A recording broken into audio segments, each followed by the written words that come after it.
Have you seen the people? There's like one of my favorite pages on Instagram is the egg weights shadow boxing page. Sure. They'll go up to random people and they're like, oh, do you think if you got a fight, would you win the fight? They're like, oh, for sure. And then they're like, okay, here, take these egg weights. Show me in the next 20 seconds what you would do in a fight. Okay. And you watch these people and you're like, oh, you need to buy a gun because you would get fucked up if you fought somebody in the street, right? But these guys don't have any idea. They're like, hell yeah, I'll smash. And they believe it. So I don't think there's really any understanding of like the amount of training, the long-term effects, because that's something fighters don't talk about. Fighting is not like the NFL. It hasn't been around that long. It's not like boxing.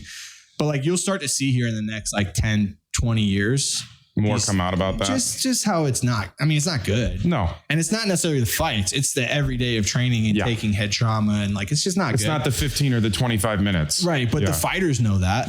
Like, you know what you're sacrificing. Me and Bobby talk about it all the time. It's like, okay, like we need to get out at this point before we're too far gone. Yeah. And that's kind of like a discussion that you have with your family, but people don't really understand that. They're like, oh yeah, this guy fights and he's this style, or this guy fights and he's good at this, he's bad at this, or this. And it's like, dude, it's just so much more that goes into the mental, the stress, the anxiety, the instability, the sacrifice from not just you, but the people. Like, I apologize to I say sorry, like we were just talking about saying sorry. The only reason I say sorry is because I know what I'm putting my parents and my family and my wife through. And not to say like they want me to stop, but it is hard. They have come to fights and seen people be like, oh, your son's a pussy. Like they've been in the crowd. And shout out my mother-in-law real quick. She was throwing down in the crowd. There we go. They're saying this shit about me. But like, that's the point I'm making, is like, you don't know who you're sitting by and then people go crazy. Like, we're aware of that when we watch. Yeah. Like no one knows who you are.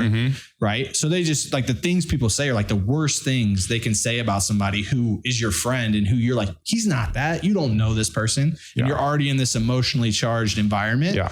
And so that's why I like tell my friends and family, I'm like, I would rather you just like be around each other, be there to support each other. And then I'm going to see you afterwards and we're going to have a good time. To even put it even more specifically, I mean, I've heard after a fight, thankfully it wasn't against, you or any of our other friends, but like, they're like, oh, fucking kill yourself. Shit like that. Yeah, for sure. Terrible you should things. See, like I used to always laugh because I would always hear these like fighters be like, oh, I got this DM. And I'm like, that's not true. And then I started my career and I'm like, oh wow, people are fucking terrible. Like I've heard just kind of like outlandish shit. And I think like there's a point where you don't want to be vulnerable. Like I've been pretty vulnerable my whole career in terms of like, I feel like I've been very open about my home life, some of the struggles that we have, like with my oldest daughter and things like that, and put that out there. And I would still do that because I think there's more good that comes of that in terms of like, there's other people that struggle with those things that it helps them and I know it does, because when we were going through it, I would look to other people that were going through it that could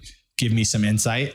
But there's also a price that comes with being vulnerable and putting that out there that's on the negative end. And it's not a ton, but it's enough where you're like, do I want to put this out there anymore? And that sucks that you even have to really question that, because you would imagine like, oh, this would be a good thing, but it's not always.